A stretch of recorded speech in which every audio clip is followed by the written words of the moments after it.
does Brandon Aiyuk want a trade to the Steelers? And this is actually came about because earlier today, well, we'll start earlier this week. Earlier this week, there was a rumor that the Jags were interested in Brandon Aiyuk and that the 49ers were open to trading him. But then it turned out that so the Jags' first round pick is pick 17, but the 49ers were not just satisfied with pick 17. They also wanted more than that.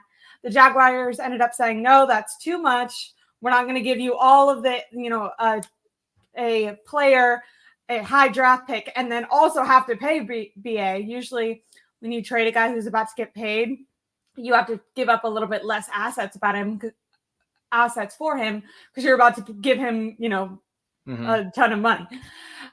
So everyone was like, okay, woo. Well, of course the Jaguars are interested.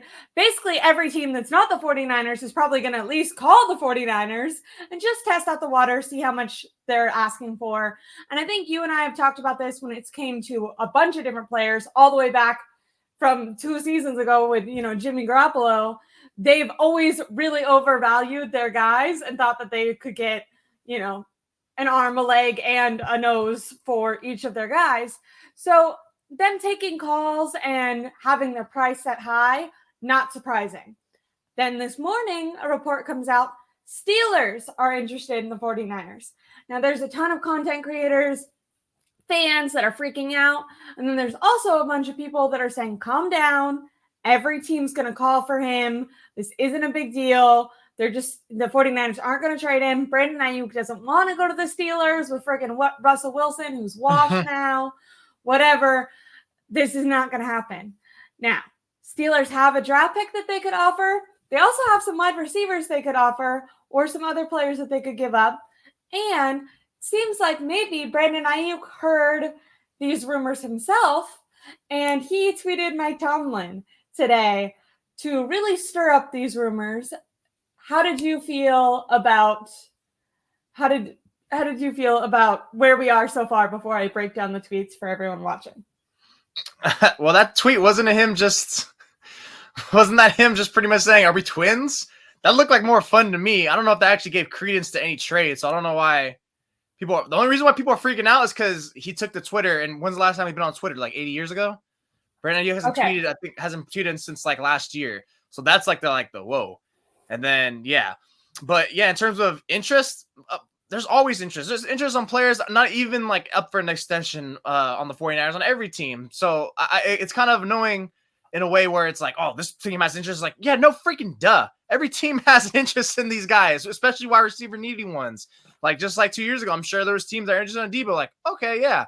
Like, wasn't it like reported after like, oh yeah, the Jets were interested in Debo, but they were only willing to give like their second round pick or something like that. You were going to give always these talks with these players. They were going to give a 10 and a fourth, but they wanted the 49ers to give their second. It was basically stupid. Some dumb swap, like to move up like 30. Yeah. It's like, nah, it's not worth it. This is what's going to happen. And you know what? It's going to keep more stuff's going to keep funneling and snowballing more because the 49ers, for some reason, like to only extend their players in July and August. I'm not entirely sure why they like doing that. My thought is okay, well, if we sign them later, then at least we ensure like they're not getting hurt or something like that. And if they get hurt, we can lessen their money. That was one little conspiracy thought I thought. And the second thing is maybe they like to really wait and build the team through free agency, through the draft and other means of trades, whatever. So that way have a clear picture of the salary cap and everything. It's like, okay, now we can focus on this guy. Now we can see what's up. Which does kind of make sense, but wouldn't it be better if you like figured that out with your guy like a little sooner, like even like a month or two sooner, just for things like Jerry Jeudy avoid other players. Well, look, that free agency aspects. Oh, I know he was traded, but that's still a free agency move. That's always gonna like make the contracts weird no matter what, because players don't necessarily always get extended like kind of this early in the offseason. I think if we remember, like what was it, DK Metcalf and AJ Brown, like one person got traded, right? AJ Brown got traded on draft night. They signed an extension, and I think like a month or so later, that's when DK came through, and then obviously 3 months later, that's when Debo came through. So it's pretty much always like after free agency when things now is the extension period. And yeah, for some reason, before Niners, they don't like doing that with their guys. I mean, it's worked out for the most part, right? But this is going to be part of the thing that you're going to have to deal with, where you're going to hear everything. Oh, they're interested in that. What does this mean? What can you get? And it's kind of part of the offseason stirrup because there's nothing to talk about. This is something to talk about. Oh, what's the fit? What can you give up? And it's like cool, it's fun, it's playful, but let's not act. We gotta also realize, like, look, every team's interested, even the non-reported ones, like everyone. I completely agree with that, but I do want to say, and we had some comments. Aiyuk has only tweeted at one coach, though, even though all these other teams might be interested. And then these look-alike pictures have been around for 2 months. Odd timing, he chose to tweet 24 hours after the Steelers rumor came up. Obviously, in my opinion, I mean, we saw that there was going to be some contract negotiating going on literally 24 hours after the Super Bowl when BA did not have his number called nearly enough. He made it clear that he was unsatisfied with that. He had made it clear last offseason and then after the regular season that he was unsatisfied with his amount of targets. Then immediately after the Super Bowl, his brother and his long-term partner both come out and say, hey, long-term partner says, I don't know if we're going to be here. Brother basically says we're not going to be here. So I definitely think he probably consulted with his agent before making this tweet. Ari Mirov quote tweeted Brandon Aiyuk's tweet and said, Brandon Aiyuk doesn't post on Twitter much. This is actually his first tweet since last April. So it's going to be April in like a month. So almost a full year ago is when he tweeted last. Today, he @s Mike Tomlin. And for people who don't have Twitter and didn't see it, he says, @Mike Tomlin, Steelers coach, they're saying we're twins. What do you think? With the eye emojis. Now, much like you did, how you kind of were like, oh, well, that's a joke, kind of downplaying it. A lot of people will be familiar with the SF 49ers. They're like an aggregate Instagram. Brad Graham, who is a content creator, he posts on Twitter and on Instagram. He runs that. Well, he actually quote tweeted Brandon Aiyuk's tweet where Aiyuk @s Mike Tomlin, and he shows a picture because BA was just celebrating his birthday. And on the plane, he made an Instagram story where he fake picks up the phone and then hangs it up. So Brad Graham, for everyone who's following me, quote tweets Brandon Aiyuk's tweet saying @Mike Tomlin and says, this is all the NFL teams calling BA trying to get him to come to their team. Well, then so basically like you're doing, kind of saying, hey, like this isn't a big deal. All these teams are going to be calling and asking about BA. He wants to stay with the Niners. That's what Brad Graham is saying. Okay. Under that, some guy who has like no followers writes, this is the Niners calling him, and he said, nah, LOL. Now, this is a tweet that has, I mean, at this point, now that it's been blown up, because this was a little while ago, but it had 50 likes at the time, or it had 4 likes at the time. Now it has 50. But of those 4 likes, Brandon Aiyuk, who does not use Twitter, liked that tweet. He liked was the one tweet of the first few likes as saying, soon as they were replied. He liked the tweet saying that the 49ers are calling him, trying to get that extension done, and that he's saying no.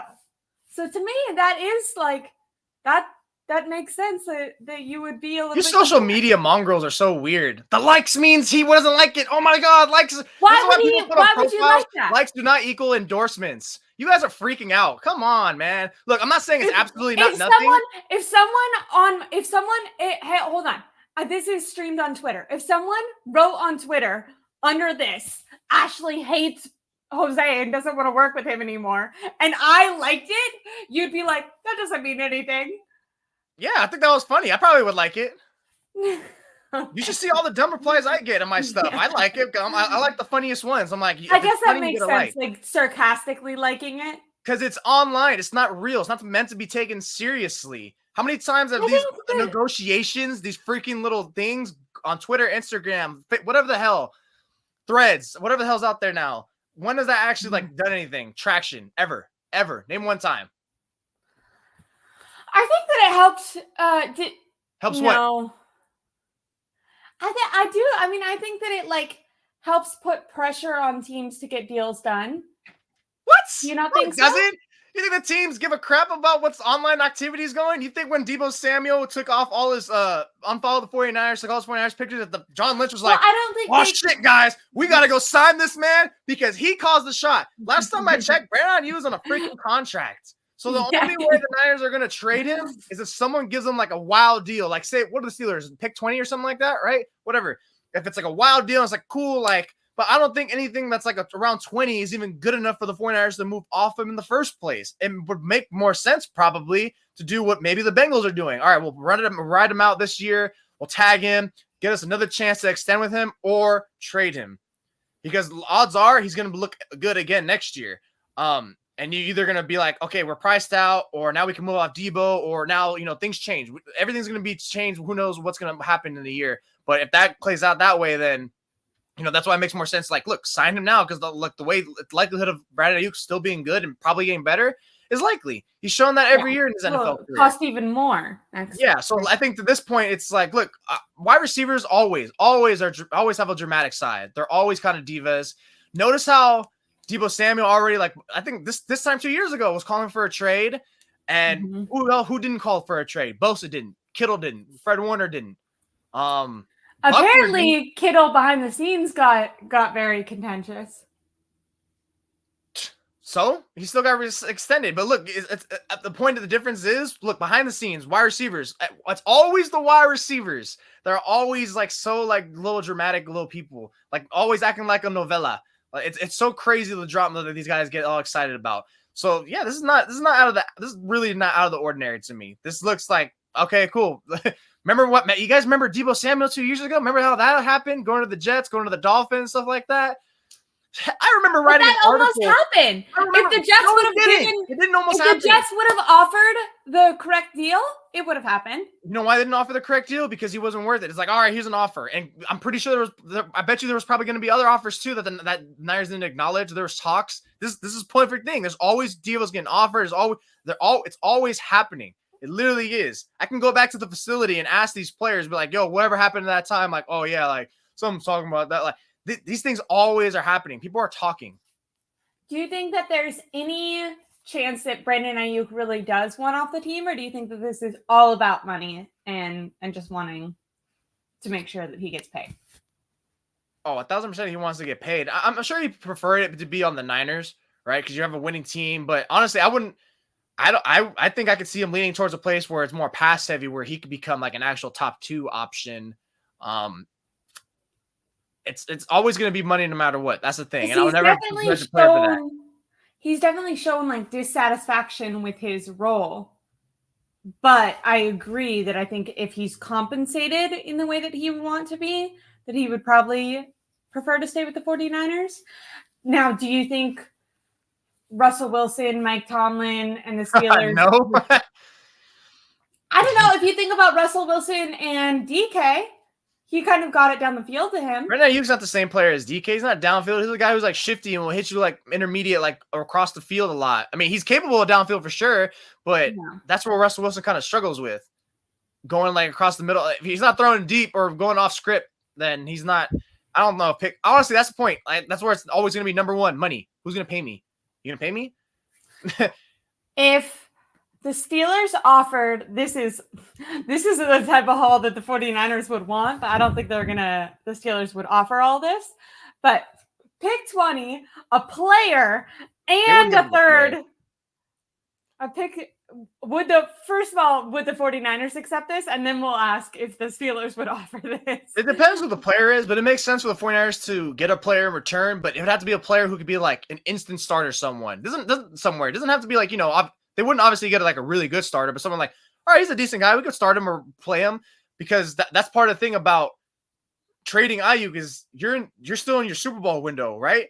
You have to find someone who's going to replace that immediate impact, who can help me immediately. Do you think that person's going to be there at pick 20 to jump up from 11 spots? I mean, I know you're still going to have that pick in 31, but is it really that serious to move up 11 spots? Who are you going to take? Are you take a receiver at 31? Wide receiver, like heavy draft. I would kind of assume you could probably get one in the second round. Someone is still fine if you wanted to. So, I mean, That's also part of the reason why. Like, honestly, why would you want to give up pick 20 if you could get a star receiver at pick 20? I don't think it's because of the star receiver that you're gonna have to extend him too. That's why. That's why I don't see the Niners trading him, because I don't think there's gonna be an offer that's juicy enough for one to take, that's alluring for them. Because all we're talking about, like, the best they can get is probably a Jags pick 17. Yeah, that's even if they replace that. But they said no to the Jags, or the Jags said no because the 49ers said just pick 17 wasn't enough. They wanted the player too. If that was even legit too, because all that feels like a game of like, and I listened to a little bit of Guy Huberman today, like he talks about like, dude, this all sounds like telephone. just like, yeah, just all this, yeah, telephone type of thing. And I'm like, yes, this is exactly what it is, because these are the games. These are the word Olympics, the negotiation Olympics you do, where you have your team fielding offers. When you go to, hey, go tell them the Jaguars, like, I'm interested. Like, just like, because Aiyuk's antsy. He wants his contract now. And this is what the 49ers. Why does this happen with players? Like, they get so, like, I feel like, if we think about the way that you ever seen that commercial where it says it's my money and I want it now? I think we all want to get paid like what we're due. So that's Debo did it. This guy, I mean, I don't blame him for doing that. It's more, I find this more on the 49ers and like, look, you set a precedent, and it's coming. It hurts you. Like, it hurts you with Bosa, because Bosa was bad, or not bad. Well, not up to the standard of the first 4 or 5 games, because you couldn't figure it out before. I thought it was because he didn't participate in camp. Debo Samuel the year before too, he was slow. He wasn't good for the first 4 or 5, 6 games, and really that whole season. But especially that first half of the season, he turned it up a little bit towards the end there. But yeah, it's just you open yourselves up to this standard you set, and now if you break it, now it's like, I don't know if it's going to send a bad message to other players, or maybe now it shows that, hey, you know what, we just want to get it done. It's going to get tricky. This is where these conversations happen from, and it's like, look, I can't begrudge it as much as like I don't really care for it too much, but look, the 49ers are doing it themselves. You guys do this by not having by us knowing an extension is not going to happen until July or August, and the fact is, look, you guys traded DeForest Buckner. You guys have shown that you can part ways with someone who's a great player in your locker room and an elite player on the field. I feel like John Lynch gets so defensive about that. Like, in most press conferences, he's like, we extend pretty much all of our good players. And it's like, that's such a stain on their resume, because he was such a perfect player. And you're right. He is very like Brandon Aiyuk-esque, of a guy who really lived up to everything they could have wanted. And for some reason, I will say that year was tricky though, because they had multiple players up for extensions, right? They had Armstead who was up for it. They had Jimmy Ward. So that, I forever still to this day, like, I agree with that trade. I do. It's like, oh, you get Armstead. He's not the same player as Armstead, but he kicks in and out. You keep a good safety. And then you hope that it really messed up because they drafted Kinlaw, obviously, because now he's gone, and he only gave you like one. Which is the problem with, even if you get the Jags like freaking 17th pick, which I know you're not going to get, but if we're talking about the Steelers, the 20th pick, it's like potentially fans could see that and go, okay, the 49ers get a really good deal, and then the Steelers fans could see that and go, okay, we got BA, that's great. But when we look at all these receivers that have been traded, AJ Brown, Tyreek Hill, usually if the player, knock on wood, so far the player that has been traded, that the team knew they were getting a good player, that player continued to be elite and perform well at their next team. But what happens with the 49ers is, are you going to get a Kinlaw, or are you going to get are you going to be the Vikings and do the Justin Jefferson deal? Like, that's not as common as people might want to seem. Like, just because you get a high draft pick doesn't mean that you're going to, hit gold with that player, for sure. Now, when you have to wonder if it's even worth it for. That's why I think I could see, like, if the extension doesn't get done, they still just run with it this year and just like try to tag them, because like they need Brandon Aiyuk. Again, but the reason why it's fathomable is because with Buckner, other teams looking, and then wide receiver draft loaded, that wide receiver is a position where they kind of do have a surplus. It is an expendable area, and if you're a Kyle Shanahan, it's like, look, I'm a great play caller. A lot of teams have like one good wide receiver. The 49ers are like, we have 4. And you could probably bring in another guy, and then you could just Look, I think maybe the 49ers could be recognizing, like, we're in an off season where we could probably do better by bolstering our offensive line by subtracting our skill position players, because I feel like they're an offense that would benefit more from that, for more of like a strong, like very good offensive line than having an okay offensive line versus a very strong array of skill players, because they need it for the run block. They need to give Brock Purdy time. They needed to just give him a vast array of protection. So that way, whatever Kyle Shanahan's calling, these wide receivers get open. Exactly. In that the third and 4, BA got open, Jennings got open,